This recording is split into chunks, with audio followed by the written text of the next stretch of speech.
What if I told you that the greatest revolutions in human history weren't just sparked by kings and conquerors, but by everyday objects hiding in plain sight? Picture a simple clay tablet, no bigger than your hand, etched with symbols that would one day birth writing itself, or a humble coin passed from palm to palm, carrying the weight of an empire's rise and fall. These aren't just artifacts collecting dust in museums, they're silent witnesses to moments that changed everything. From the ink that preserved lost knowledge to the tools that carved entire cities from stone, the most ordinary items have often held the most extraordinary power. And today, we're going to uncover their secrets. Think about the last time you held a coin or scribbled a note, mundane acts, right? Now imagine that same coin funding an army that reshaped continents, or that note surviving thousands of years to become the voice of a forgotten civilization. It's easy to see history as a grand tapestry woven by famous figures, but the truth is far more surprising. The real architects of change were often the unassuming objects people used every day. A pottery shard might hold the key to a lost language. A broken plow could reveal how an entire society fed itself. These aren't just relics, they're time machines, waiting to show us how the smallest things tipped the scales of fate. So how did something as simple as a fishing net or a clay jar alter the course of ancient history? That's the journey we're about to take together. We'll travel back to moments when a single object became the linchpin of empires, the spark of innovation, or the quiet force behind cultural revolutions. You'll never look at everyday items the same way again, because once you see how they shaped the past, you'll start noticing how they're shaping our world right now. The stories we're about to uncover aren't just about ancient history. They're about the hidden power of the ordinary and how the smallest things can leave the biggest marks on time. Ready to begin? Let's dive in. Clay tablets might look like nothing more than dried mud to the untrained eye, but in the hands of ancient Mesopotamians, they became humanity's first hard drives. Picture this: a merchant in the city of pressing a reed stylus into wet clay to record a shipment of barley. That simple act, scratching symbols into soft earth, gave birth to something revolutionary. Writing not just as art or poetry, but as a tool for trade, law, and memory. The world's oldest surviving contract, a clay tablet from 2600 BCE, detailing a real estate deal. The first known epic poem, the Epic of Gilgamesh, preserved on 12 tablets that survived millennia buried in the ruins of Nineveh. These weren't just receipts or stories, they were the foundation of civilization itself. What made clay so extraordinary wasn't just its durability, but its democracy. Unlike papyrus or parchment, which were expensive and fragile, clay was cheap and everywhere. A farmer could tally his harvest with it, a king could decree laws upon it, and a poet could immortalize gods and heroes within it. The Code of Hammurabi, one of history's earliest legal systems, wasn't whispered in courts. It was carved into an 8-foot-tall clay stele for all to see. Imagine the power of that moment. Laws no longer relying on memory or oral tradition, but fixed in tangible form. Disputes could be settled fairly. Trade could cross continents with shared records. Knowledge could outlive its creators, yet the true genius of these tablets lies in their unintended legacy. When fires ravaged ancient palaces, they baked and hardened the clay, turning what should have been ash into accidental time capsules. Libraries like those of Ashurbanipal weren't lost, they were preserved, waiting for modern archaeologists to brush away the dust and hear voices silenced for thousands of years. That's the paradox of clay, fragile when wet, indestructible when fired. A medium so humble it could be recycled by tossing it in water, yet so enduring it carried the first whispers of human thought across 40 centuries. And then there's the plow, another deceptively simple object that reshaped destiny. While clay tablets captured the words of civilization, the plow wrote its future into the earth itself. But that's a story for another moment.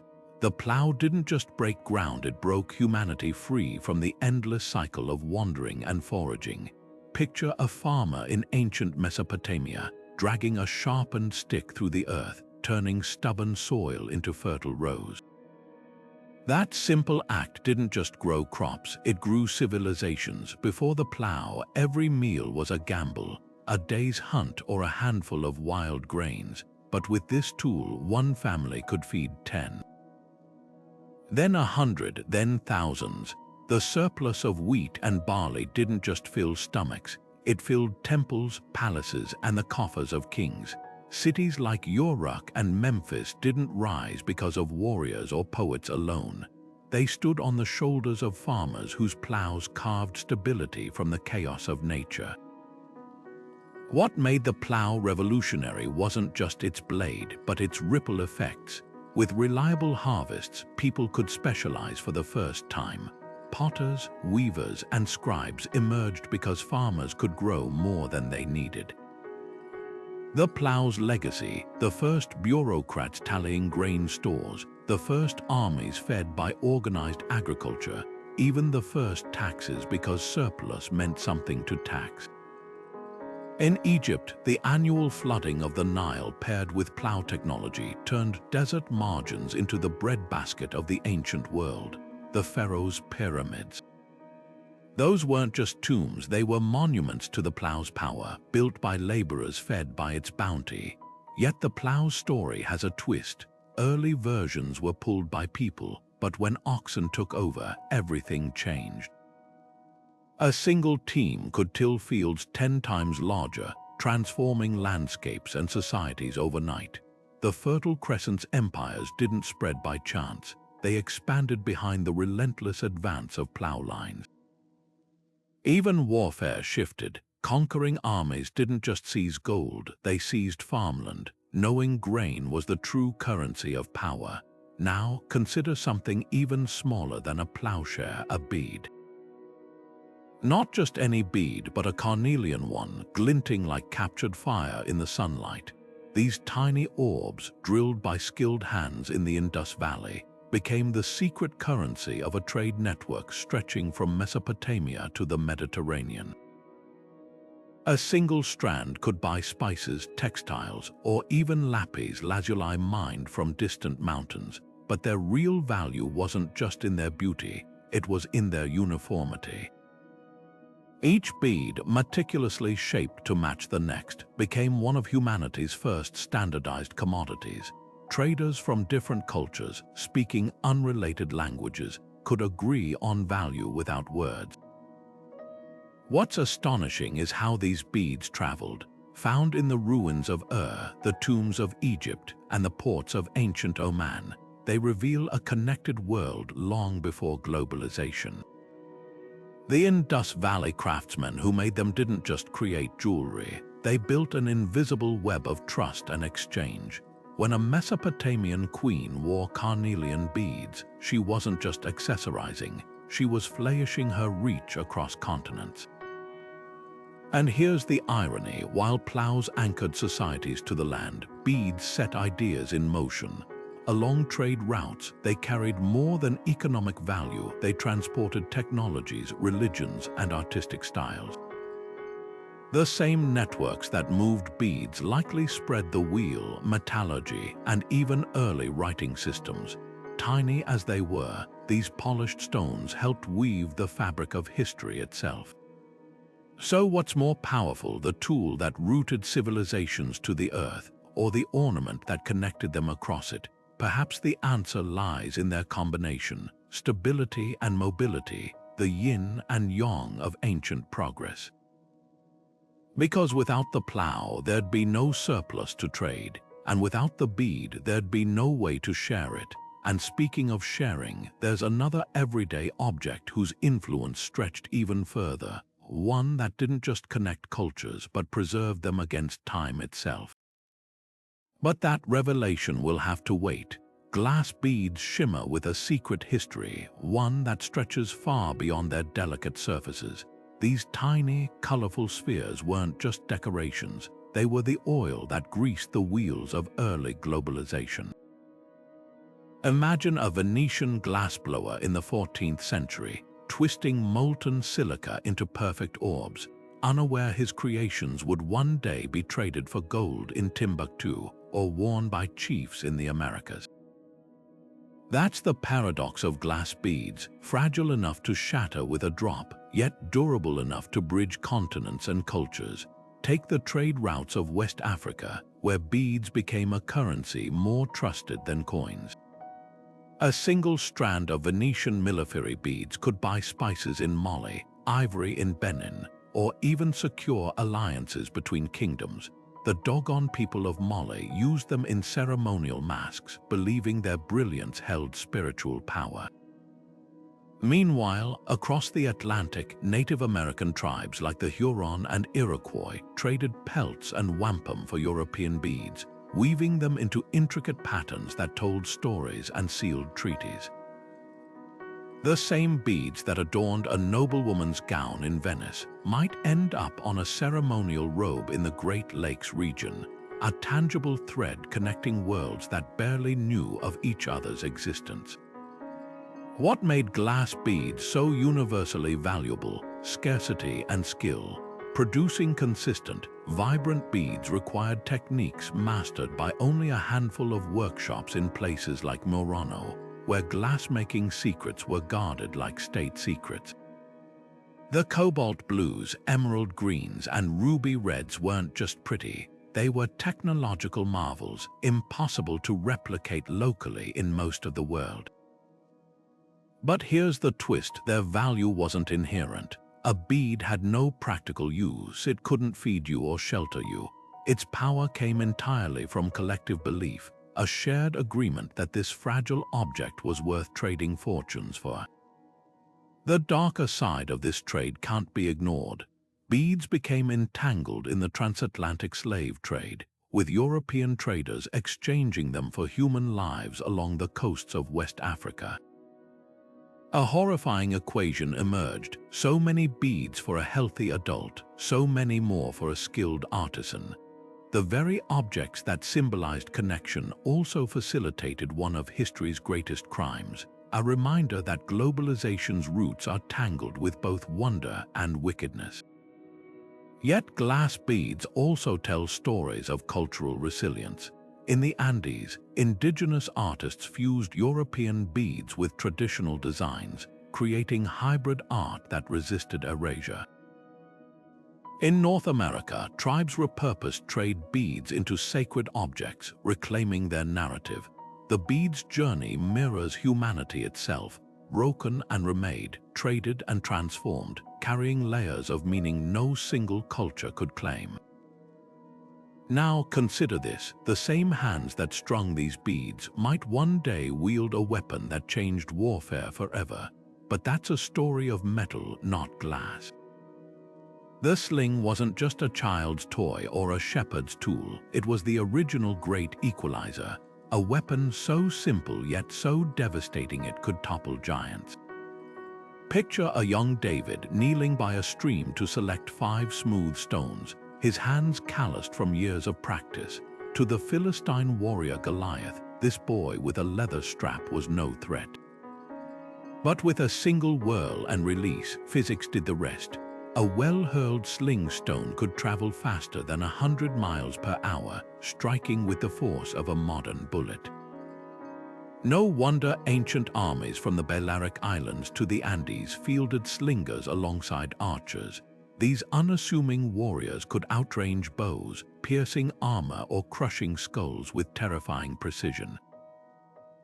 What made the sling revolutionary wasn't just its deadliness, but its democracy. Unlike swords or chariots, which required wealth or status, a sling cost nothing but time and skill. A peasant could fashion one from wool or flax, and the ammunition, Nature provided it freely: river-smooth stones, baked clay pellets, even lead bullets inscribed with taunts like "catch." Found on ancient battlefields, the Balearic slingers, so renowned they served as mercenaries for Rome, trained from childhood, hitting targets with such consistency they could reportedly strike a coin midair. This wasn't just warfare, it was artistry in motion, but the sling's legacy goes beyond battlefield heroics. It reshaped the very psychology of combat. For the first time, a lone fighter could engage at distance, turning the tide against heavily armored opponents. The Romans feared slingers so much they developed special helmets with reinforced brows. Even Alexander the Great, facing Persian slingers at Gaugamela, adjusted his tactics to neutralize their threat. The lesson was clear: innovation could trump tradition, and ingenuity could humble empires. Yet for all its power, the sling had a silent partner in changing warfare, one that wouldn't emerge for centuries but would redefine mounted combat forever. Imagine a rider clinging to his horse's mane, legs flailing as he struggles to swing a sword without tumbling to the dirt. Now picture that same warrior, feet anchored in stirrups, striking with the full force of his mount's momentum. That simple metal loop didn't just keep riders steady, it turned cavalry into the tanks of the ancient world. But that transformation, like the stirrup itself, would take time to find its footing. The stirrup didn't just steady a rider's foot, it anchored entire empires to the backs of horses. Picture a Hun warrior, knees gripping his mount's flanks, hands free to draw a composite bow with lethal accuracy. Before stirrups, cavalry was limited to fighters clinging to their saddles, unable to wield heavy weapons without toppling. But with this simple metal loop, everything changed. A rider could stand, pivot, and strike with full force, turning horseback combat from a precarious dance into a devastating force. The Mongols didn't conquer half the known world on foot, they did it from the saddle, their stirrups granting them the stability to shoot arrows backward at full gallop, a tactic that left armies from Beijing to Budapest in ruins. What made stirrups so transformative wasn't just their utility, but their timing. They spread westward just as feudalism took root in Europe, creating a perfect storm. Knights, now able to wield lances without fear of being unhorsed, became the tanks of the Middle Ages. The cost of training and outfitting a cavalryman skyrocketed, cementing a social hierarchy where wealth and warfare were inseparable.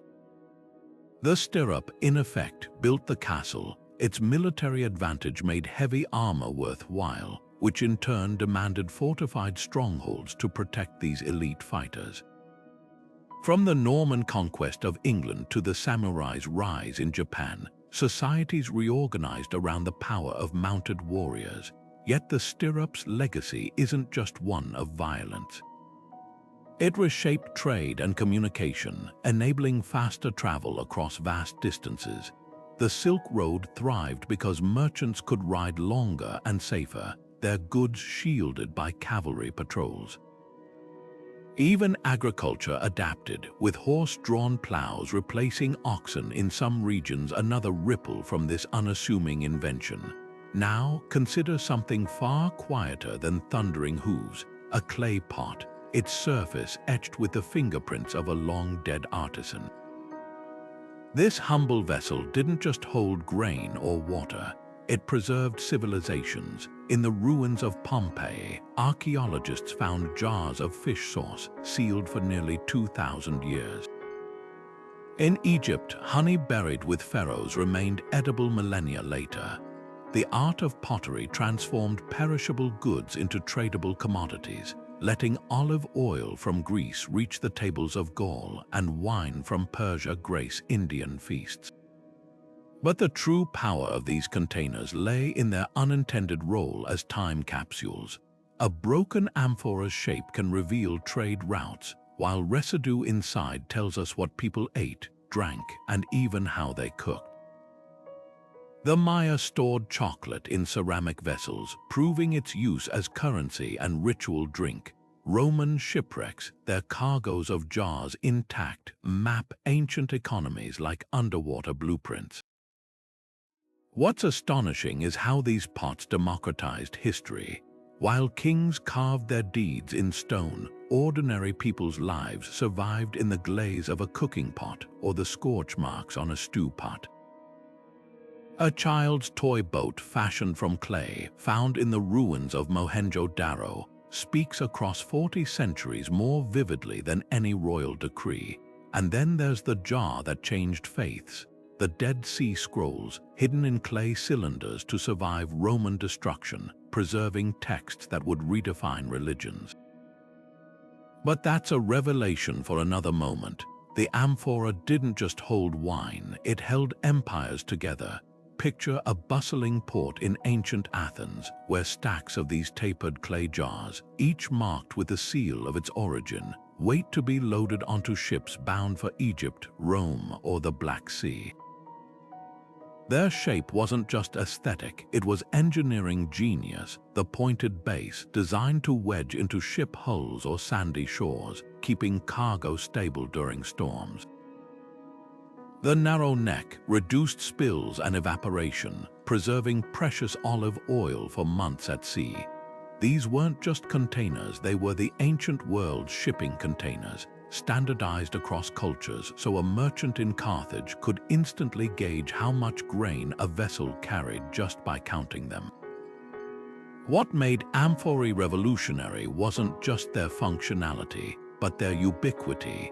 Millions have been found scattered across the Mediterranean seafloor, silent witnesses to a trade network that stretched from the olive groves of Greece to the granaries of Alexandria. The Romans alone shipped an estimated 50 million amphorae annually, their contents fueling legions, lubricating political deals, and even serving as early forms of rent payment. In Pompeii's ruins, archaeologists uncovered jars still labeled with their contents and vintage, proof of a sophisticated economy where provenance mattered as much as price. Yet the amphora's true legacy lies in its unintended role as a historical ledger.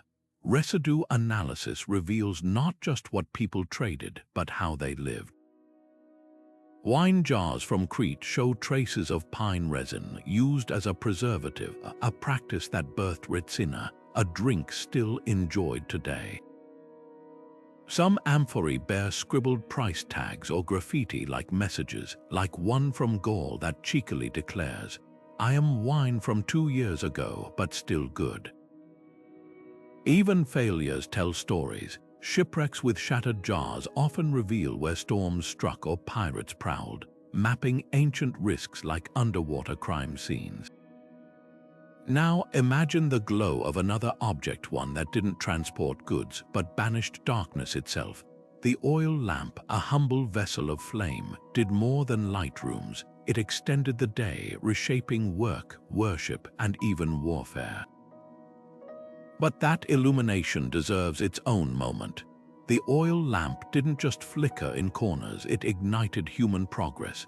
Picture a scholar in Alexandria, burning midnight oil to scribble equations by its steady light, or a Roman family gathering around its glow to share stories after sunset. Before lamps, darkness was a hard limit. Work ended at sundown, streets became treacherous, and knowledge was confined to daylight hours. But with a simple wick floating in olive oil, time itself became malleable. Workshops could extend their hours, temples could host nighttime rituals, and armies could strategize long after the sun dipped below the horizon. What made lamps transformative was their adaptability. From the terracotta saucers of ancient Greece to the ornate bronze designs of Pompeii, they fit every setting: slum dwellings, palace halls, even underground mines where miners strapped them to their heads, the original headlamps. The wealthiest Romans burned perfumed oils to scent their homes, while sailors used waterproof versions to signal between ships. And in a stroke of ancient ingenuity, Some lamps featured political slogans or bawdy jokes, turning everyday objects into propaganda or humor. Yet the lamp's brightest legacy might be its role in preserving knowledge. The Library of Alexandria's scholars didn't just work by daylight, their lamps allowed the first night shifts of intellectual labor. Early Christian and Jewish communities used them during nighttime ceremonies, their flames symbolizing faith's endurance. Even today, when we say, burning the midnight oil, we echo a tradition these humble vessels began millennia ago.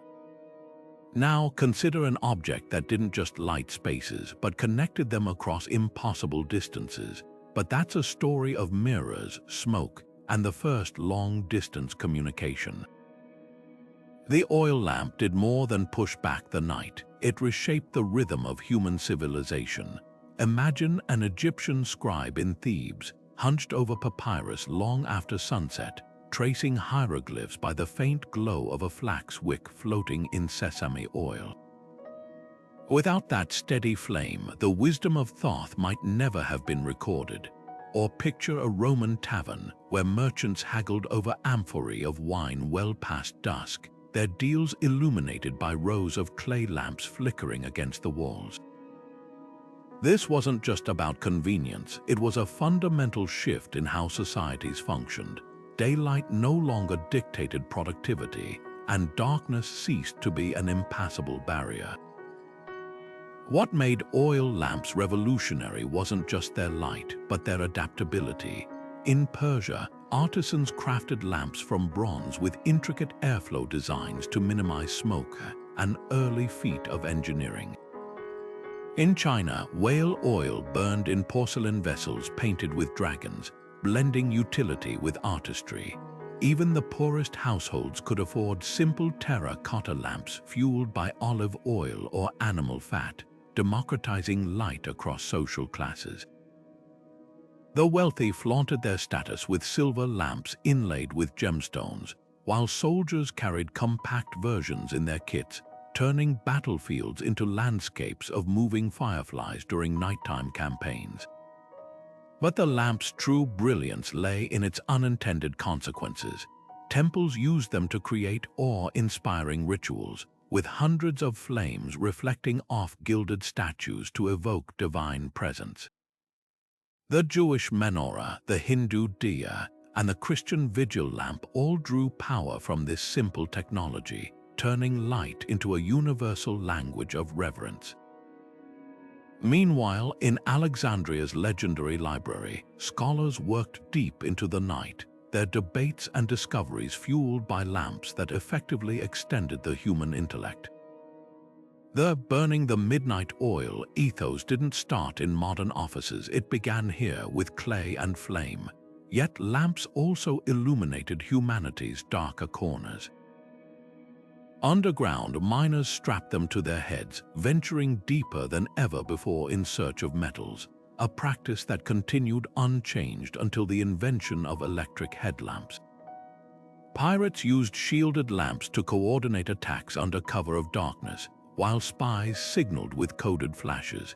Even the lamps themselves bore witness.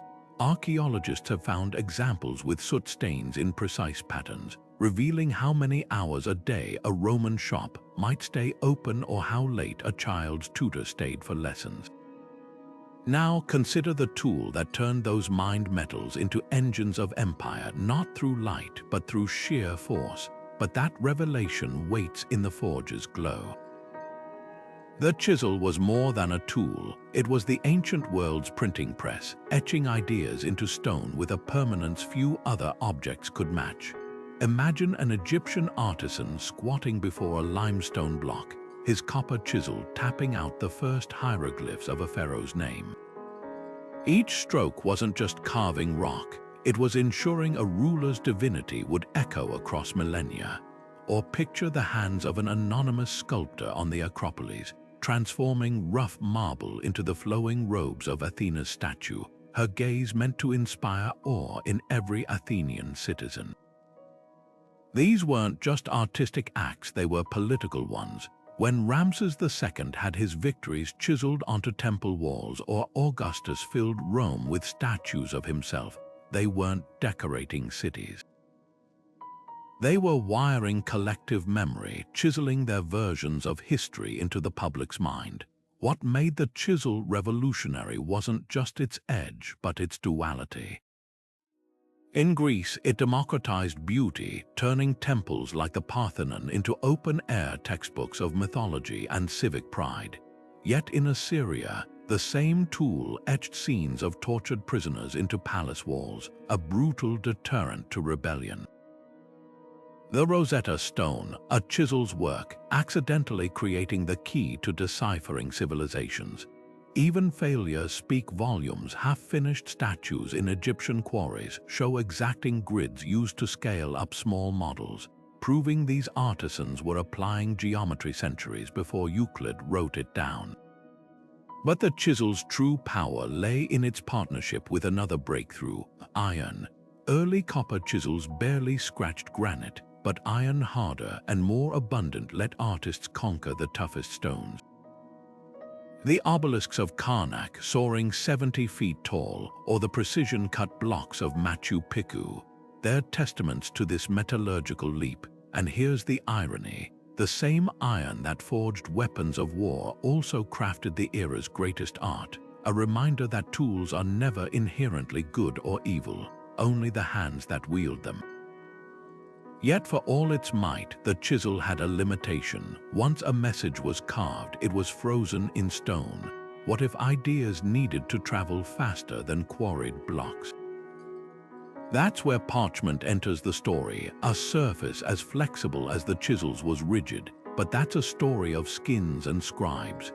Parchment began as a stopgap, a solution when the Ptolemaic kings of Egypt, jealous of the library of Alexandria's papyrus monopoly, allegedly banned its export. But what started as a workaround became a revolution.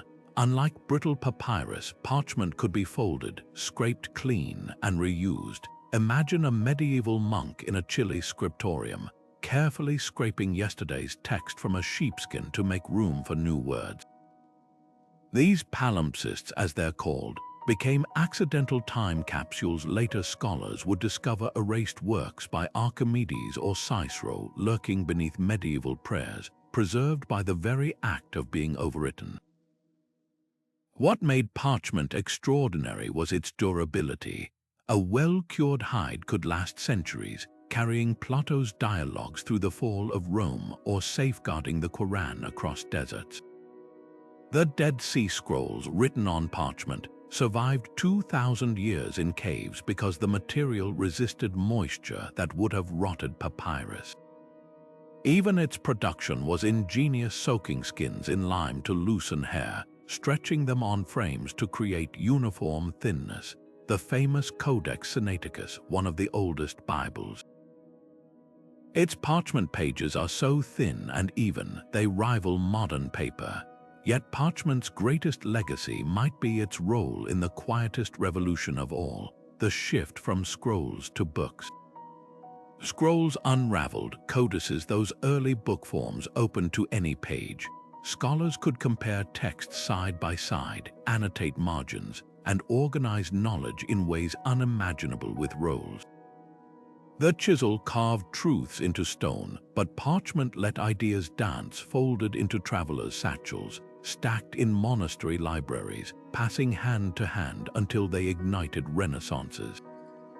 And then came an object that wouldn't just carry ideas, but multiply them, one that turned whispers into echoes across continents. But that revelation belongs to the press and its Inkai fingerprints. Parchment wasn't just a writing surface, it was a time machine made from animal skin. Imagine a scribe in 9th century Constantinople, carefully scraping the hair from a stretched sheepskin with a moon-shaped knife. The resulting surface, smooth as cream, would hold gospels that outlasted empires. Unlike fragile papyrus that crumbled in damp climates or heavy clay tablets that cracked under pressure, parchment could survive fires, floods, and centuries of handling.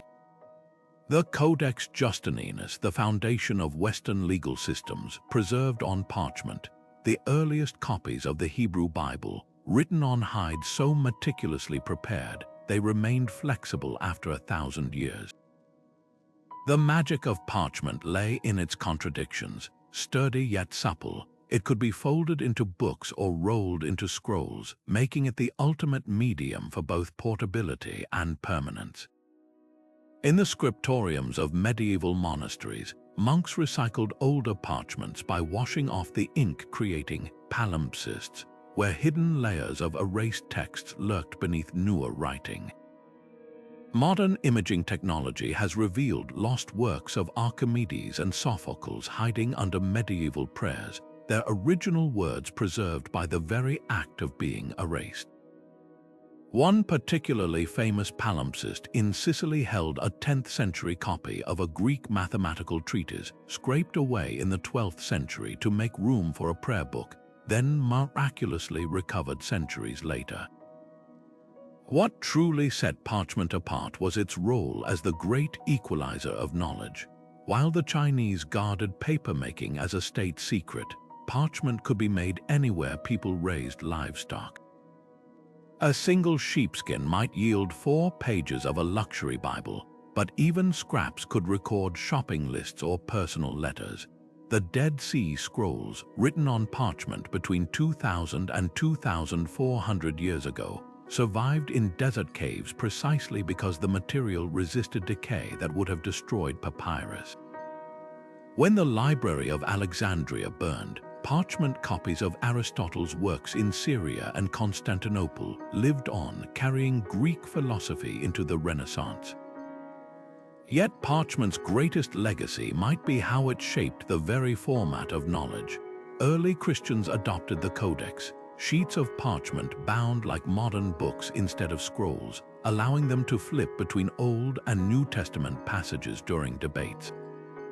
This seemingly simple innovation changed how people organized information, making cross-referencing possible and paving the way for encyclopedias, dictionaries, and scholarly citations. The chisel carved words in stone for eternity, but parchment let ideas travel, folded into a merchant's bag, sewn into a pilgrim's robe, or smuggled across borders in times of persecution. Now consider this: the same hands that stitched parchment pages together would one day shape a metal loop so simple, yet so revolutionary, it would hold up cathedrals. But that's a story of nails, arches, and the bones of buildings themselves. The arch didn't just hold up stone, it held up entire civilizations. Picture a Roman engineer sketching a perfect half-circle in the dirt, realizing this simple curve could bear weights that would crush straight beams. That flash of insight built the Colosseum's 80 entrances, the Pantheon's unsupported dome, and aqueducts that marched across valleys like stone bridges for water. The secret wasn't just strength, but clever physics. Each wedge-shaped block in an arch pressed against its neighbors, funneling weight outward to the sturdy piers on either side. A properly built arch could stand for millennia, laughing off earthquakes and sieges that toppled walls. What made the arch revolutionary wasn't just its durability, but its versatility. The Romans didn't invent it, the Etruscans and Mesopotamians used it centuries earlier, but they perfected it, stacking arches into barrel vaults to roof vast spaces like the baths of Caracalla, where thousands bathed under soaring ceilings. Gothic cathedrals later stretched the concept to dizzying heights, using pointed arches to direct weight upward, allowing walls to dissolve into stained glass. Even today, every subway tunnel and bridge abutment owes a debt to this ancient innovation. Yet the arch's true genius lay in its symbolism. When emperors commissioned triumphal arches, they weren't just celebrating victories, they were literally stopping traffic. Citizens passing under Arch of Titus in Rome saw carvings of looted Jewish treasures, a permanent propaganda billboard.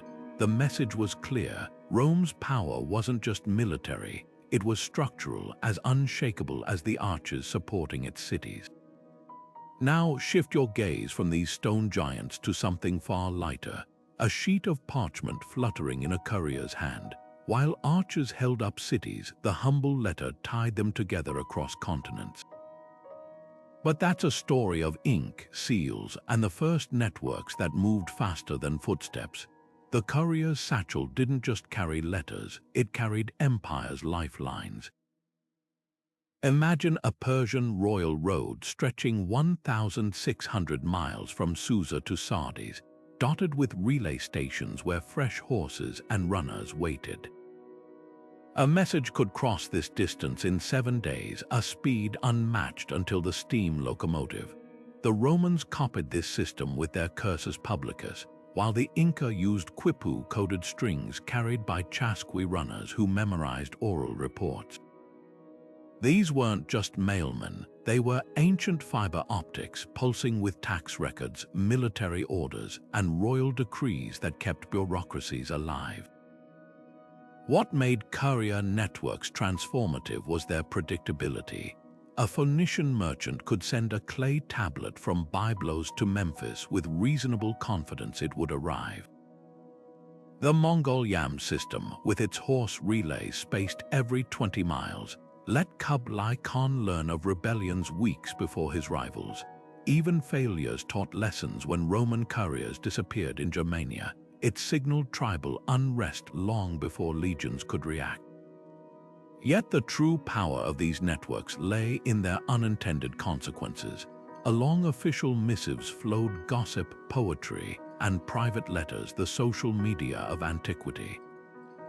Cicero's preserved correspondence reveals everything from political maneuvering to his grief over his daughter's death. The Vindolanda tablets, scribbled by Roman soldiers on wooden scraps, complain about cold porridge and request socks, humanizing an empire often reduced to marble statues. And then there's the object that shrank distances further still, not by moving messages, but by flashing them across mountaintops. But that revelation belongs to mirrors, smoke, and the first instant communication. The signal fire didn't just flicker against the night sky, it rewrote the rules of time and distance. Picture a century high on the Great Wall of China, stacking damp grass atop dry wood, his eyes fixed on the horizon. The moment he spots a distant glow, his own torch touches the kindling. Within hours, a chain of flames stretches thousands of miles, warning the Emperor of Mongol movements faster than any horse could gallop. This wasn't just communication, it was ancient instant messaging where smoke became syllables and firelight formed sentences. What made signal fires revolutionary wasn't just their speed, but their simplicity. No alphabet needed, just prearranged codes. One blaze might mean enemy sighted, 2 could signal send reinforcements, while 3 might warn of plague approaching. The Greeks perfected this on mountaintops, using spaced beacons to relay news from Troy to Mycenae in a single night. When Agamemnon's queen saw the fiery message announcing Troy's fall, she set in motion a revenge plot that would echo through myth and history.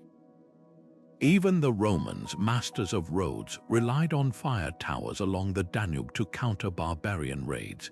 Yet the true brilliance of these fires lay in their adaptability. In Scotland, clans used peat smoke, thick and lingering, to coordinate across foggy highlands. The Navajo crafted smoke signals with blankets, puffing precise shapes to convey warnings or hunting updates. And in medieval Japan, samurai lords built networks of hilltop beacons, their flames leaping from Kyoto to Kamakura like a fiery game of telephone. But signal fires had a vulnerability. They were all or nothing. You couldn't whisper with flame. Every message was public, visible to friend and foe alike. That's why the Byzantines developed a workaround, hollow bronze tubes called hydraulic telegraphs, using water clocks and coded torches to encrypt battle plans. The system was so effective, historians believe it helped repel Arab sieges for centuries. Now, shift your gaze from these towering pyres to something far smaller but equally transformative, a clay cup, its rim stained with the dregs of boiled herbs. While fires carried warnings across mountains, this humble vessel quietly revolutionized human health. But that's a story of steam, sickness, and the first steps toward medicine.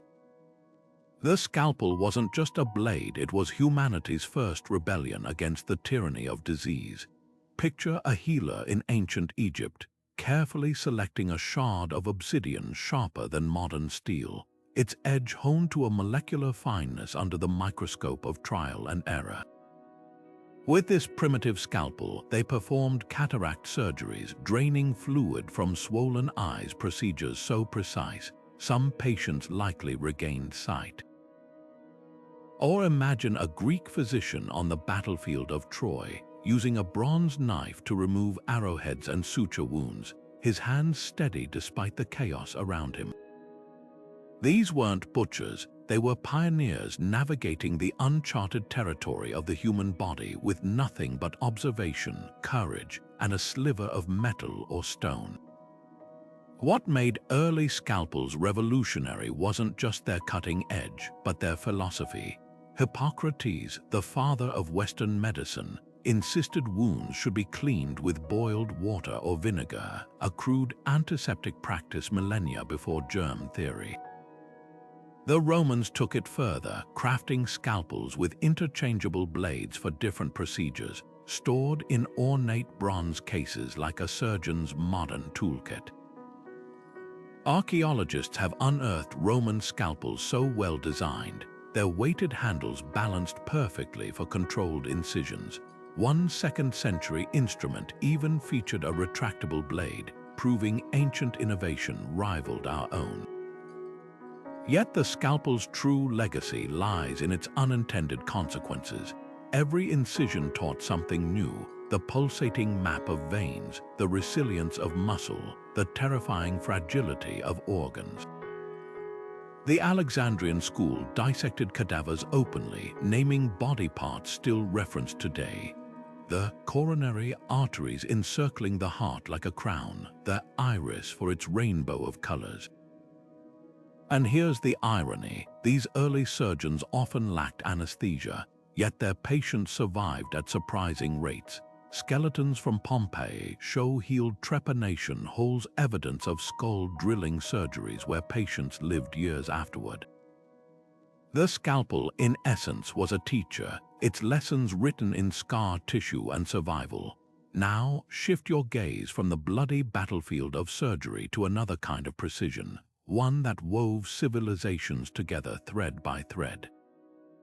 The loom didn't just create fabric, it encoded the very fabric of society, but that's a story of patterns, patience, and the birth of binary code. The loom was mathematics in motion, a machine that turned rhythm into art. Picture a weaver in ancient Peru, her fingers dancing across taut threads as she creates a tapestry telling stories of gods and harvests. Each pass of the shuttle isn't just craftsmanship, it's an equation with warp and weft intersecting like coordinates on a grid. The earliest looms, dating back 7,000 years, weren't just tools, they were proto-computers. The jacquard loom of the 19th century would later inspire punch cards, birthing modern programming. But long before silicon chips, Andean weavers used knotted strings called quippers to record taxes, census data, even poetry, proving threads could carry numbers and narratives alike. What made the loom transformative wasn't just its output, but its democratization of complexity. In Mesopotamia, woven patterns denoted social rank, certain stripes or dyes forbidden to commoners. In China, silk looms became state secrets, their products' currency as valuable as gold along the Silk Road. Yet in Viking households, every woman mastered the craft, turning wool into sails that powered exploration. The Bayeux Tapestry, stretching 230 feet, wasn't merely decoration, it was Norman propaganda stitched in linen, a medieval documentary of the Battle of Hastings. But the loom's deepest innovation was invisible, the concept of abstraction. A weaver doesn't see the final pattern as she works, she trusts the process, counting threads like a musician counts beats. This mental leap from concrete to coded may have paved the way for writing itself. Some scholars argue early cuneiform symbols resemble woven marks, as if scribes borrowed logic from looms. From the binary simplicity of plain weave to the fractal complexity of brocade, textiles became humanity's first algorithms long before we had a word for them. And then there's the object that turned those woven sails into engines of conquest, but that's a tale of wind, wood, and the birth of global empires. The loom didn't just weave thread, it wove the very fabric of civilization. Picture a workshop in ancient Egypt, where artisans stretched flax fibers into linen so fine it was called woven air, reserved for pharaohs and priests. This wasn't just clothing, it was a social ledger. The quality of your tunic revealed your place in the hierarchy, from the coarse wool of laborers to the translucent linens that adorned temple statues. In China, silk looms became state-controlled marvels, their output so coveted that smuggling silkworms out of the empire was punishable by death. The secrets of sericulture were guarded more fiercely than gold, turning silk into a currency that built trade routes spanning continents. But the loom's power extended far beyond economics. In Greek myth, Arachne's weaving duel with Athena wasn't just about skill, it was a rebellion. Her tapestries dared to depict the gods' misdeeds, proving cloth could carry subversive truths as easily as royal propaganda. Meanwhile, in the Andes, Inca weavers encoded stories into textiles, their geometric patterns serving as maps, calendars, and even tributes to ancestors. A single blanket might hold a family's entire history, passed down through generations like a wearable archive. What made the loom revolutionary was its duality. It was both factory and storyteller, employing millions, from the women spinning wool in Viking longhouses to the guilds of medieval Flanders whose fortunes built cathedrals. The Bayeux tapestry, stitched by anonymous hands, immortalized the Norman conquest with a narrative so vivid it still feels cinematic today. Yet for all its grandeur, the loom also birthed humanity's first algorithms. The repetitive over-under of warp and weft-mirrored binary code, a concept so foundational that 19th-century punch card looms would later inspire early computers. Now, shift your gaze from these intricate patterns to a simpler object, one that didn't just clothe bodies, but propelled them across oceans. The sail transformed wind into an engine, turning rafts into ships and fishermen into explorers. But that's a story of canvas and courage. The sail began as an experiment, a scrap of woven reeds or leather catching a breeze to ease a boatman's paddling. But in the hands of Phoenician traders, it became a revolutionary force. Their broad-bottomed ships, powered by square sails of Egyptian linen, turned the Mediterranean into a highway of commerce. No longer bound by oarsmen's stamina, these vessels could travel farther, carrying not just goods but ideas. The alphabet, glass-blowing techniques, even the cult of Dionysus, all spread across the ancient world on the backs of sails. What made sails transformative was their adaptability.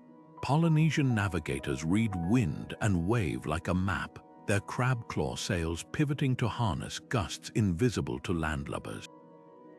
The lateen sail, triangular and nimble, allowed Arab dhows to tack against the wind, opening trade routes from Zanzibar to Canton. And when European caravels combined square and lateen sails, they unlocked the ability to cross oceans. Columbus's Nina, Pinta, and Santa Maria were essentially floating looms, their canvas woven from the same technology that once clothed peasants. Yet the sail's true legacy lies in its unintended consequences. The quest for better sails drove innovations in rope-making, navigation, and even timekeeping. The same winds that filled Portuguese sails for the Cape of Good Hope carried invasive species between continents, reshuffling ecosystems forever. And when steamships finally replaced sails in the 19th century, the clipper ship's graceful decline birthed a new obsession: speed. The America's Cup, still raced today, began as a farewell to the age of canvas. Now consider the tool that made those sails possible, not the loom that wove them, but the humble needle that stitched their seams. But that's a tale of sharpened bone and threaded ingenuity. The compass began its life not as a navigator's tool, but as a mystic's instrument, a spoon-shaped lodestone swirling on a bronze plate in ancient China, used to harmonize buildings with cosmic energies. By the time of the Song dynasty, around 1100 AD, this curious device had pivoted from divination to direction finding, its needle always aligning with the Earth's magnetic field like a silent whisper from the planet itself. Imagine an Arab trader on the deck of a D, how in the Indian Ocean, squinting at a floating needle in a bowl of water as monsoon winds howl around him. That flickering alignment wasn't just a convenience, it was a lifeline, cutting through clouded skies and starless nights when the North Star vanished behind storms. What made the compass revolutionary wasn't just its accuracy, but its democratization of exploration. Before its adoption, sailors clung to coastlines like children to a parent's hand, navigating by landmarks and folklore. Polynesian wayfinders memorized wave patterns and bird flights. Mediterranean pilots relied on perilous lead and line depth measurements. But with a compass, even ordinary merchants could venture into open waters, their routes no longer dictated by the vagaries of daylight or weather. The Vikings might have reached North America without one, but it was the compass that turned such feats from flukes into repeatable routes, enabling Zheng He's treasure ships to sail from China to Africa and back with metronomic precision. Yet the compass's true legacy lies in its unintended consequences. By making oceanic trade reliable, it rewrote economics. Spices from the Moluccas, silk from Canton, and silver from Potosi began flowing along predictable paths, knitting together a global economy centuries before the term existed. The magnetic needle even shaped politics when Portugal and Spain divided the world with the Treaty of Tordesillas in 1494. They weren't just drawing lines on a map, they were trusting the compass's logic to enforce their claims. Now shift your gaze from the rolling seas to the steady pulse of a shadow creeping across stone. While the compass conquered space, the sundial mastered time, not with magnets but with geometry and sunlight. The sundial didn't just mark hours, it imposed order on chaos. Picture a Babylonian astronomer etching lines into a clay disk, realizing the sun's shifting shadow could slice the day into manageable portions. By the time of the Egyptian obelisks, these timekeepers had evolved into towering monuments, their shadows stretching across temple courtyards like the hands of a god's clock. The Greeks refined them further, angling gnomons to account for latitude, meaning a sundial in Alexandria told time differently than one in Athens. This wasn't just measurement, it was the birth of standardized time, allowing distant cities to coordinate markets, religious rites, and even military campaigns with unprecedented precision. What made sundials transformative was their dual nature. In Rome, they became civic status symbols. Pliny the Elder complained that inconsistent sundial placements left some towns eating lunch at mid-morning. Yet in medieval Islamic lands, they guided prayer times with mathematical elegance, their designs incorporating trigonometry centuries before Europe's Renaissance. The Jaipur sundial in India, standing 90 feet tall, could measure time to within 2 seconds, a feat unmatched until mechanical clocks. But the sundial's deepest innovation was philosophical. It taught humans to see time as divisible and finite. When Augustine of Hippo wrestled with the nature of eternity in his Confessions, he did so under the moving shadow of a sundial, grappling with the same intervals that governed farmers and emperors alike. The compass expanded humanity's reach across space, but the sundial expanded its mastery over something even more elusive, time itself. And then there's the object that didn't just measure moments, but captured them, transcribing the human voice across millennia. But that revelation belongs to wax grooves and the first echoes of recorded sound. The sundial didn't just cast shadows, it cast order onto the chaos of existence. Long before clocks ticked in every home, these silent sentinels of stone and bronze sliced the day into digestible portions, turning the sun's arc into a language everyone could read. Picture a bustling agora in ancient Athens, where merchants timed their haggling by the shadow creeping across a marble dial embedded in the square, or a Babylonian priest aligning temple ceremonies with the precise moment the gnomon's tip touched a carved line, signaling an offering to the gods. This wasn't just timekeeping, it was the first collective rhythm of civilization, syncing harvests, markets, and prayers to the celestial metronome. What made sundials revolutionary wasn't just their function, but their adaptability. The Egyptians built towering obelisks whose shadows stretched like our hands across temple courtyards, while the Romans pocketed portable versions, exquisite bronze discs with adjustable gnomons for travelers. In Jaipur, the monumental Samrat Yantra sundial, towering 90 feet, could pinpoint time to within 2 seconds, a feat of precision unmatched until the pendulum clock. Even the design varied by culture. Greek sundials accounted for latitude with angled gnomons, while Islamic scholars calibrated them to mark prayer times with trigonometric precision. Yet the sundial's true legacy lies in its philosophical weight. For the first time, humans could see time not as an abstract river, but as measurable, divisible, and finite. When Pliny the Elder grumbled about inconsistent sundials making Romans eat lunch at mid-morning, he was witnessing the birth of standardized time, a concept that would eventually tether the world to time zones and train schedules. Augustine of Hippo, wrestling with the nature of eternity in his Confessions, did so under the moving shadow of a sundial, its relentless progression a tangible reminder of mortality. Now shift your gaze from the solemn march of shadows to an object that delivered pure pleasure, one that didn't measure moments but sweetened them. The honey jar, sticky and golden, wasn't just a treat. It was a catalyst for trade, medicine, and even diplomacy. But that's a tale of bees, bargains, and the first global craving. Honey didn't just sweeten tongues, it sweetened the deal for entire civilizations.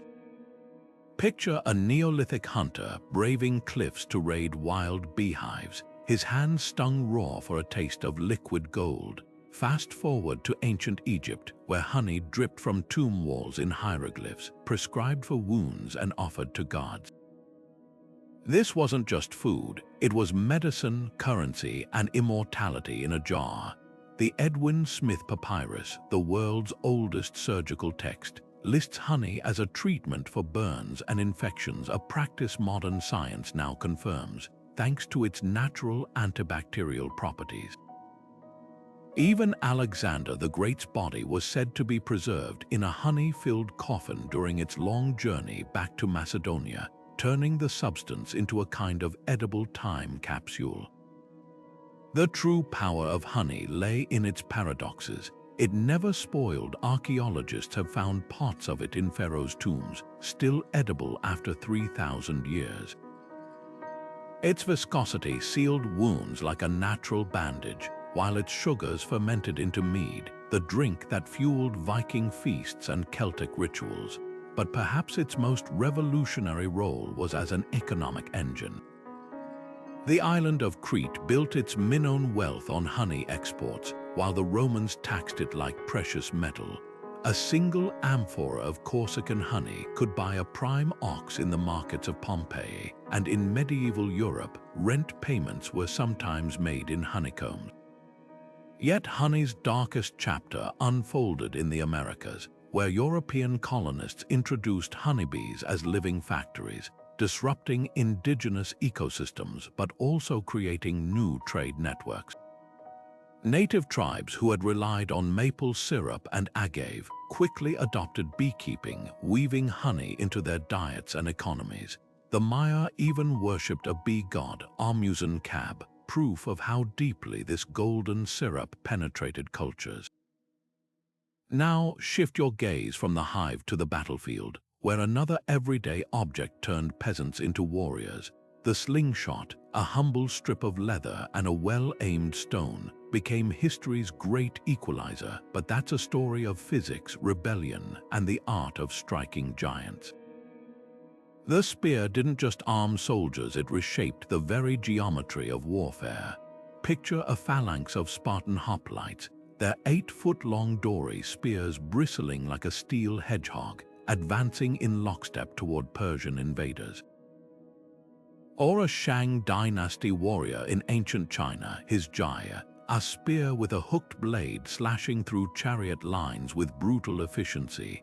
This wasn't just a weapon, it was the great equalizer, turning peasants into soldiers with nothing more than a sharpened stick and a bit of training. From the African savanna to the forests of Germania, the spear was the AK-47 of the ancient world, cheap to produce, easy to master, and devastating in numbers. What made the spear revolutionary wasn't just its lethality, but its democracy. Unlike swords, which required expensive metal and years of practice, a spear could be crafted from a sapling and a scrap of flint. Villagers defending their homes, nomadic hunters chasing game, even children training for future battles, all could wield one with deadly effect. The Zulu assegai, the Roman pilum, the Viking atger, each culture adapted the basic design to its terrain and tactics. The Macedonians under Philip Roman II took it further, creating the sarissa, a pike so long 18 feet that its tips protruded from the fourth row of a phalanx, creating an impenetrable forest of steel. Yet the spear's true power lay in its psychological impact. A wall of spear points advancing in unison broke enemy morale as effectively as it broke bodies. At the Battle of Marathon, Greek hoplites used their spears to funnel Persian forces into killing zones, turning superior numbers into a deadly liability. Even cavalry, the tanks of antiquity, hesitated before a disciplined spear formation, as Napoleon later observed. The charge of a disciplined squadron is irresistible, except by another squadron or a square of bayonets. Now shift your gaze from the battlefield to the finger of a Roman senator, where a simple gold ring held more political power than 1,000 spears. While the spear conquered lands, the signet ring conquered minds, sealing deals, authenticating decrees, and forging empires with nothing more than a press of wax. The signet ring wasn't just jewelry, it was power condensed into a band of metal. Picture a Roman senator pressing his engraved ring into warm wax, leaving behind an insignia that could launch legions or bankrupt rivals with a single mark. These tiny sculptures in gold and gemstones functioned as ancient biometric signatures, their unique designs impossible to forge without the original. When Cleopatra sent her royal decree sealed with a scarab ring, it carried the weight of Egypt itself. Even in the Bible, Pharaoh's ring handed to Joseph wasn't just a gift, it was a transfer of authority, turning a Hebrew slave into the second most powerful man in the empire. What made signet rings revolutionary wasn't just their utility, but their intimacy. Unlike bulky royal seals, these were worn on the body, transforming every hand gesture into a reminder of status. Roman patricians flaunted rings carved with family crests, while medieval bishops used them to authenticate papal bulls. The Venetians took it further, crafting mort rings with hidden compartments. Some held poison, turning a symbol of trust into a weapon of betrayal. The infamous Pazzi conspiracy against the Medici family unfolded when an assassin used a stolen signet ring to lure Lorenzo the Magnificent into a trap, proving these objects could be as deadly as daggers. Yet the ring's darkest power lay in its ambiguity.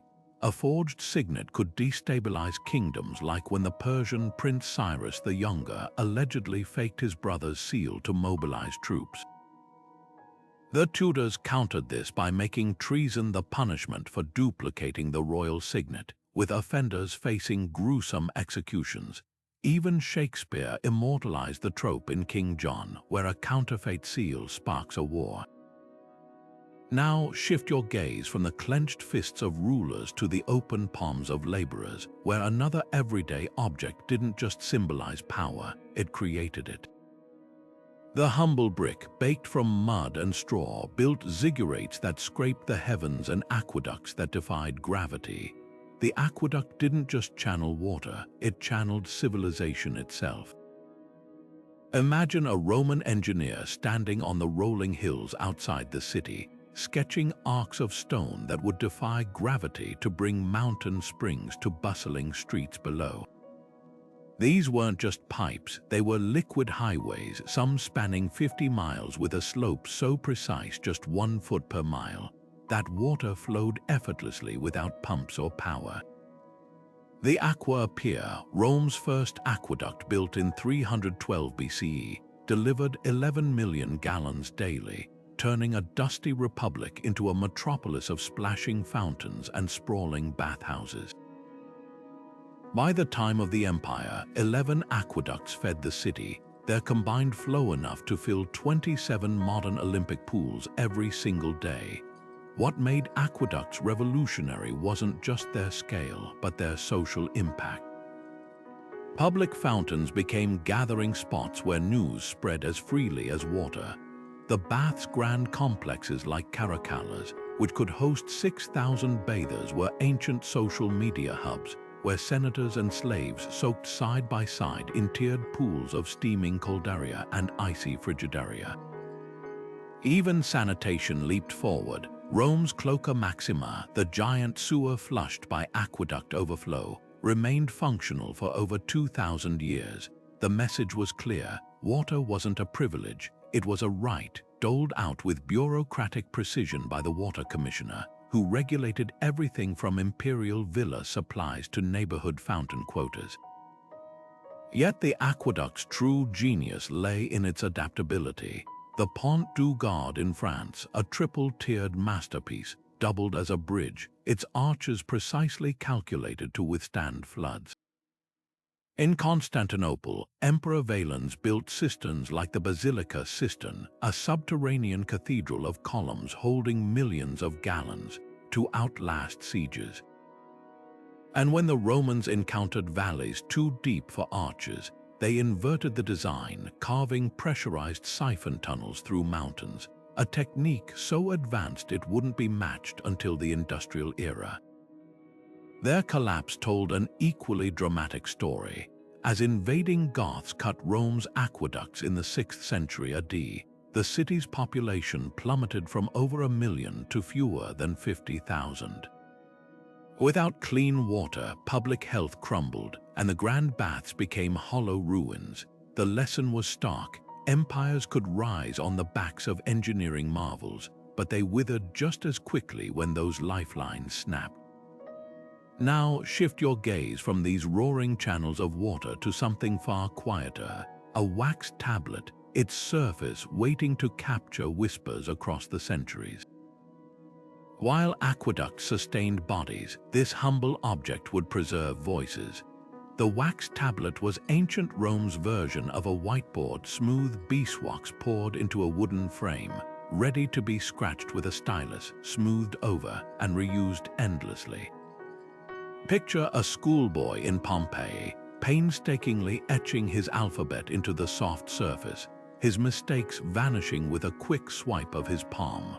Or a Roman quartermaster on the Danube frontier, scribbling supply lists for the legion before melting the wax clean to tally the next day's rations. These unassuming objects were the workhorses of literacy, bridging the gap between expensive parchment and fleeting oral commands. The poet Martial even joked about sending a wax tablet as a cheap gift, proving just how ubiquitous they were in daily life. What made wax tablets revolutionary wasn't just their reusability, but their portability. Paired with a metal stylus, one end pointed for writing, the other flat for erasing, they became the ultimate pocket notebooks. Merchants recorded debts on them, lawyers drafted contracts, and emperors sketched battle plans. Some were even hinged like modern laptops, with multiple wax layers for longer documents. The Vindelander tablets, discovered at a Roman fort in Britain, reveal everything from birthday party invitations to complaints about cold beer. Their wax long gone, but the stylus's impressions still visible in the wood beneath. Yet the tablet's ephemeral nature is also its tragedy. Unlike stone inscriptions or fired clay, wax melted in heat or crumbled with age, erasing countless personal stories and administrative records. The handful that survived, like the ones preserved in Herculaneum's volcanic mud, offer mere glimpses of the bustling paperwork of antiquity. Every smoothed-over surface represents a lost thought, a forgotten grocery list, or a love note that didn't survive the centuries. Now, shift your focus from these vanishing words to an object that sustained bodies rather than minds, the hardtack biscuit. While wax tablets fed ideas, this dense, durable bread fed empires on the move, conquering hunger as relentlessly as legions conquered territories. The hardtack biscuit was the unsung hero of conquest, a loaf so indestructible it outlasted the armies it fed. Imagine a Roman soldier on Hadrian's wall, gnawing on a rock-hard slab of twice-baked wheat, his teeth grinding against crumbs that could blunt a dagger. This wasn't gourmet dining, it was edible armor designed to survive months in damp supply wagons or strapped to a marching pack. The Egyptian army had pioneered it millennia earlier, fueling their campaigns with a similar bread called dowsher, while Mongol horsemen carried sun-dried curd that could be reconstituted with water. The secret wasn't flavor, it was sheer endurance. Properly stored, hardtack could last for years, making it the fuel of empires stretched across continents. What made hardtack revolutionary wasn't its taste, often mocked as molar breakers, but its logistical genius. A single sack could feed a squad for weeks, requiring no refrigeration or careful handling. British Navy ships during the Napoleonic Wars stocked biscuits so old, they sometimes contained weevils that added unintended protein. Crusaders carried them to the Holy Land, and Union soldiers during the American Civil War dunked them in coffee just to make them chewable. The biscuit's durability even birthed a wartime economy. Clever soldiers traded softer rations for extra hardtack, knowing it would outlast fleeting hunger pangs. Yet hardtack's true legacy lies in its dark side. Scurvy stalked armies and navies that relied on it too heavily, their diets devoid of fresh nutrients. The infamous worm castles of maggot-infested ships' biscuits became symbols of military suffering. But without this humble staple, history's greatest marches, from Alexander's push into India to the Roman occupation of Britain, would have crumbled long before the empires they built. Now consider the object that washed down those dry rations, turning survival into something resembling comfort. The canteen, whether clay, leather, or hollowed gourd, didn't just hold water, it held the line between discipline and despair. Hardtack didn't just fill stomachs, it fueled the march of empires. Picture a Roman legionary on the muddy frontier of Germania, breaking his teeth on a biscuit so hard, soldiers joked they could build fortifications from them. This wasn't food, it was edible logistics, a calculated compromise between nourishment and shelf life. The recipe was brutally simple: flour, water, sometimes salt, baked twice to evaporate every trace of moisture.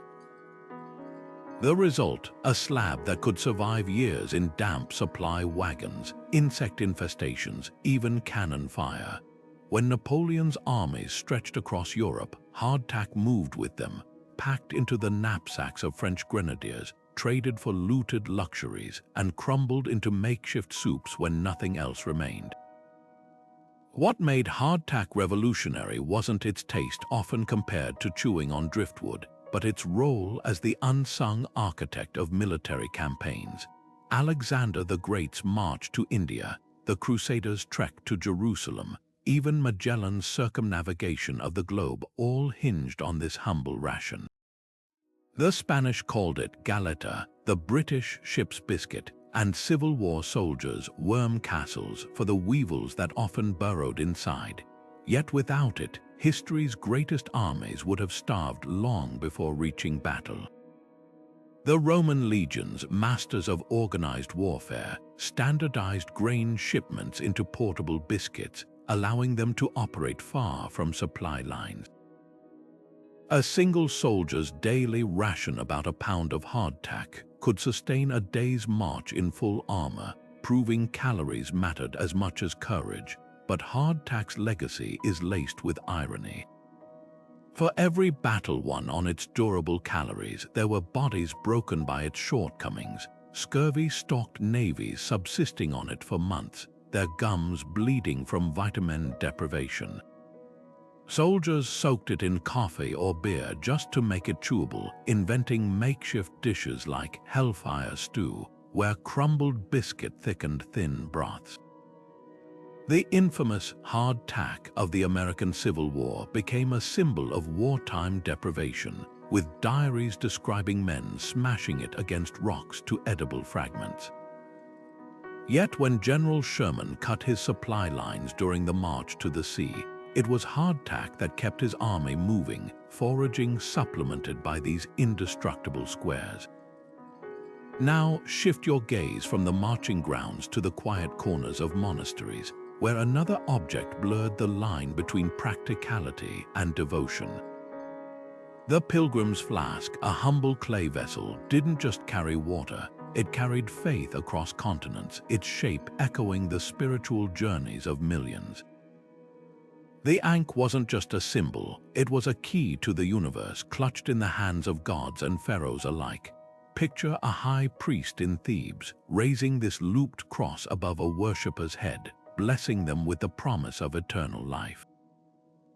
Carved into temple walls and painted on tomb ceilings, the ankh pulsed through Egyptian culture like a heartbeat, its meaning as fluid as the Nile's waters. To the elite, it was immortality itself, the key of life that unlocked the afterlife. But for a farmer's wife, it might simply be her polished bronze mirror, its handle shaped like the sacred glyph, reflecting both her face and her faith every morning. What made the ankh revolutionary wasn't just its spiritual weight, but its seamless shift between worlds. Archaeologists have found ankh-shaped perfume bottles, ankh-emblazoned sandals, even ankhs dangling from the wigs of dancers. The same symbol that adorned Tutankhamun's golden sarcophagus also appeared on midwives' amulets during childbirth, linking cosmic eternity to the most human of moments. The duality was deliberate. By infusing everyday objects with divine resonance, Egyptians blurred the line between the temporal and the eternal. A Chinese letter COMB shaped like an ankh didn't just tidy hair, it ritually purified the living, echoing the god's own grooming in temple reliefs. Yet the ankh's true power lay in its adaptability. When Christianity reached Egypt, Coptic craftsmen quietly repurposed the ancient symbol into the crux ansata, a cross with a looped top that let converts hold onto familiar iconography. Even today, the ankh endures as a universal emblem of life, tattooed on skin or printed on T-shirts, its original meaning both preserved and transformed across millennia. Now shift your gaze from this emblem of eternity to an object that measured the heavens themselves. The astrolabe, a bronze disc etched with celestial maps, didn't just track stars, it pinned the cosmos to the palm of a scholar's hand, turning the sky into a tool anyone could read. The astrolabe didn't just measure stars, it folded the universe into the palm of your hand. Picture a Persian scholar on a rooftop in 9th century Baghdad, adjusting the delicate brass discs of his astrolabe to calculate prayer times or predict eclipses. This wasn't just a tool, it was a portable planetarium, its intricate etchings capturing the night sky's dance for any latitude, any season. The Greek roots of its name say it all: astron for star, lambanin for to take. It didn't merely observe the heavens, it seized their secrets, turning cosmic patterns into practical knowledge. What made the astrolabe revolutionary wasn't just its precision, but its versatility. Medieval navigators used it to find their latitude by aligning its sighting arm with the North Star, while farmers relied on its calendar markings to time harvests. Islamic astronomers like al-Zarqali refined its design, adding gears to simulate planetary motion, a precursor to modern computers. Even poets celebrated it. Chaucer wrote a treatise on its use, and Dante placed it in paradise as a symbol of divine order.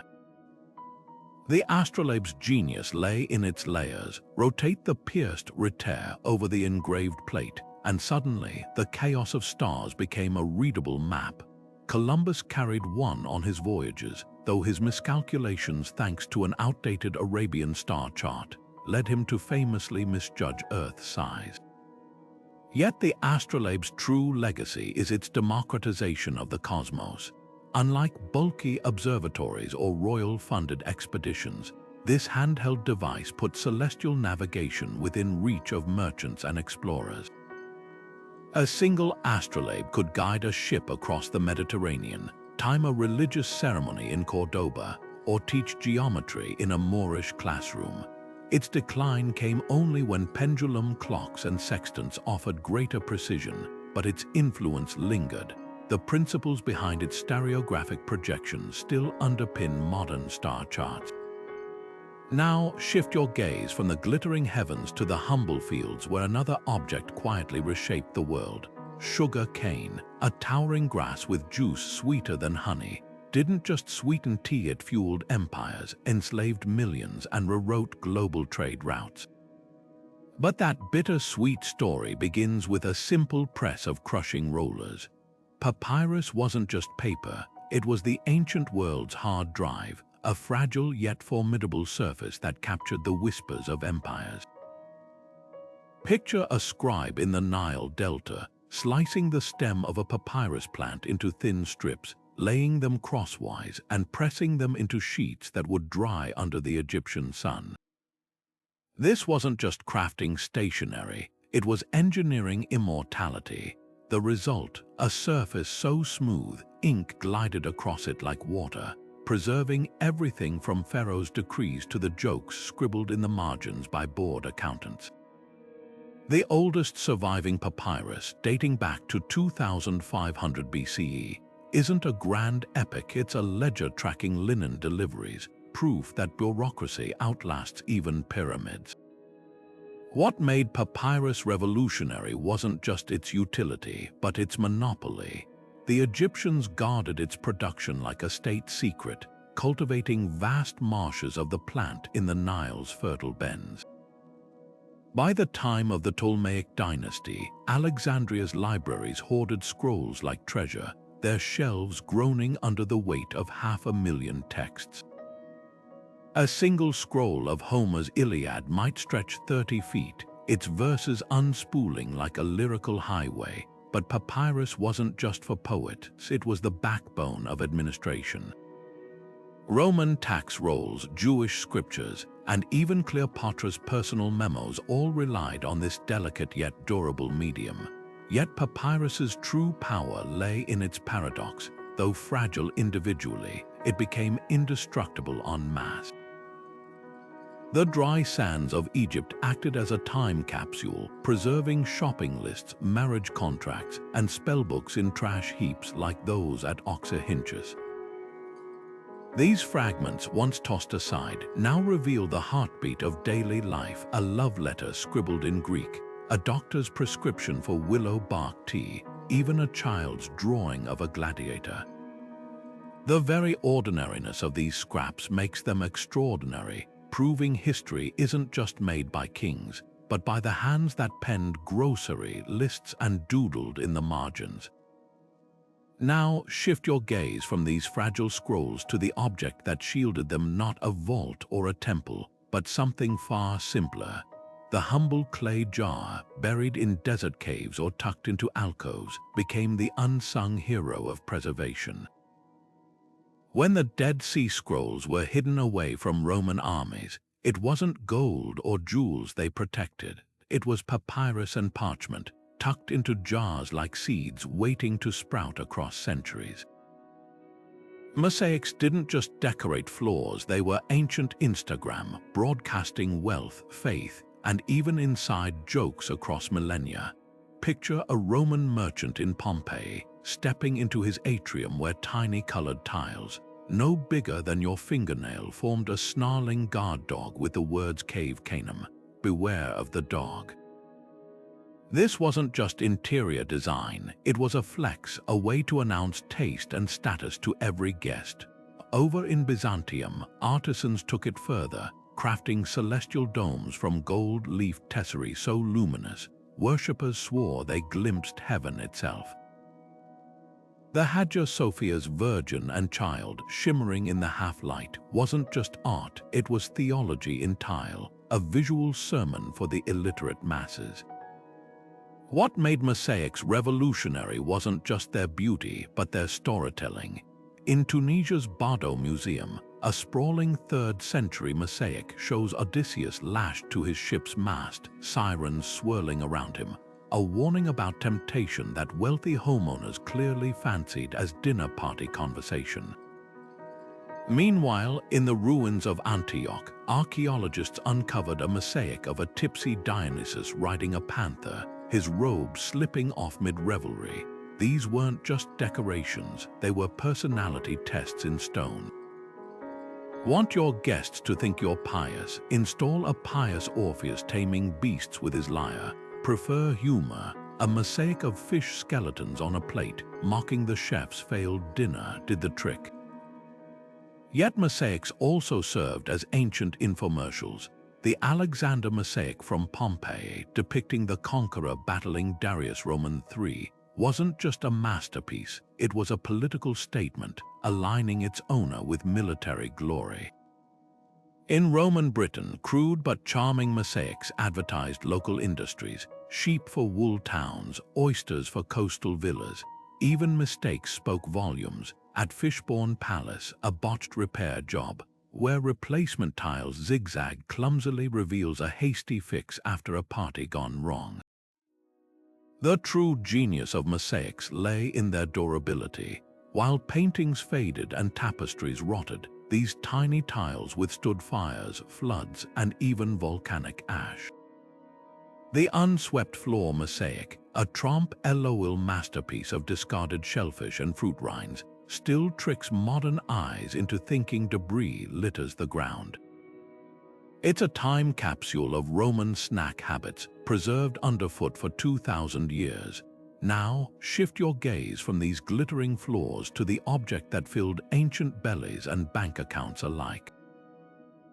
The grain mill, a hulking stone turned by muscle or water, didn't just grind wheat, it ground out the rhythm of daily life, transforming harvests into empires. The millstone didn't just crush grain, it crushed the limits of civilization itself.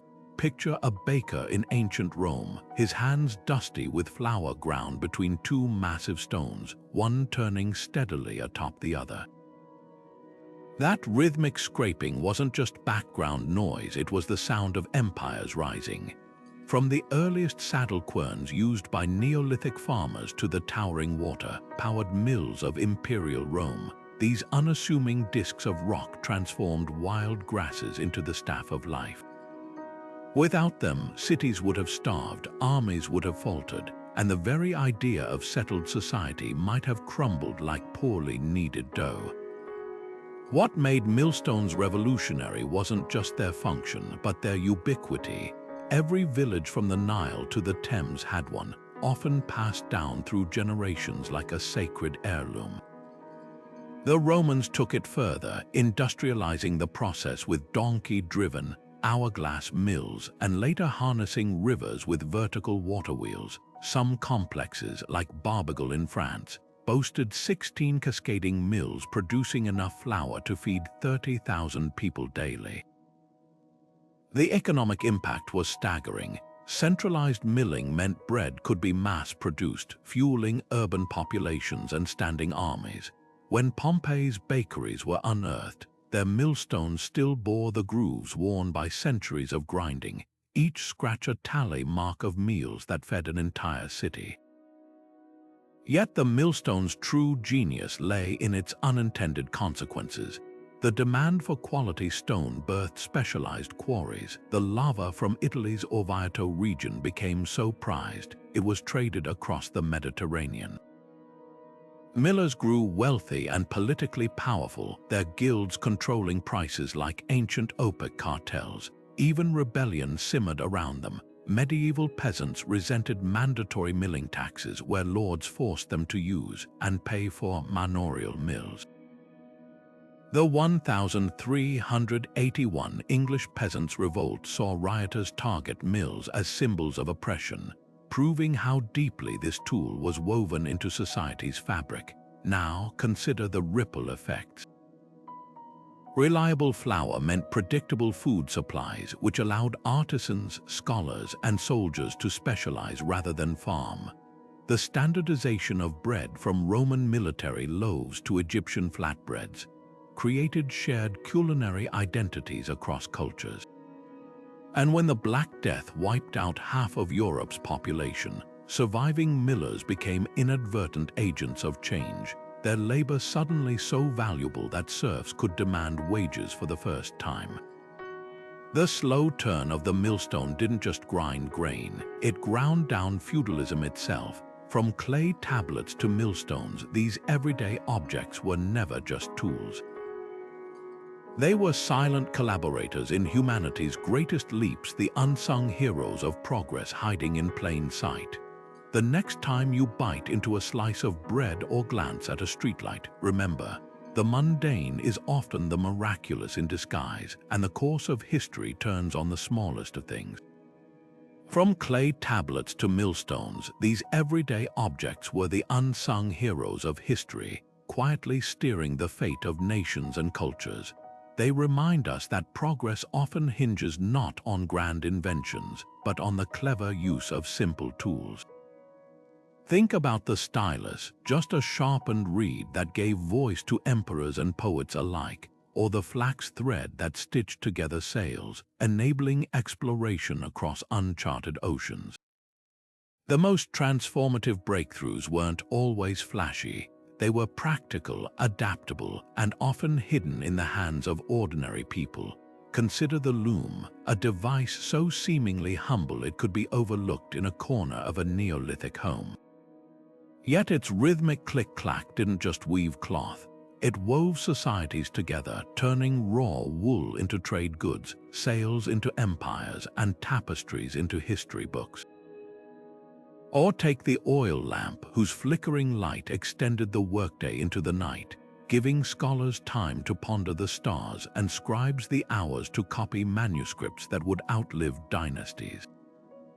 These objects didn't just serve their immediate purpose, they created ripple effects that reshaped economies, philosophies, and even the boundaries of human knowledge. What's truly remarkable is how many of these innovations emerged not from royal decrees, but from necessity. The farmer who first tied a sharpened stone to a stick to plow harder soil didn't know he was laying the groundwork for cities. The merchant who etched inventory marks onto clay didn't realize he was inventing writing. History isn't just made in grand battles or throne rooms. It's forged in the quiet moments of problem-solving, in the tools that outlive their makers and carry their ingenuity forward. So the next time you pick up a pen or tap on your phone, remember, you're holding the latest link in an unbroken chain of everyday innovations. Future historians might marvel at how something as simple as a smartphone charger or a coffee filter shaped our era. The objects we take for granted today could be the ones that define us tomorrow. If this journey through the past has sparked your curiosity, let us know in the comments which ancient object surprised you the most. And if you'd like to explore more hidden stories of history, be sure to like, subscribe, and join us for the next adventure. After all, the greatest discoveries often start with asking, what's the story behind this ordinary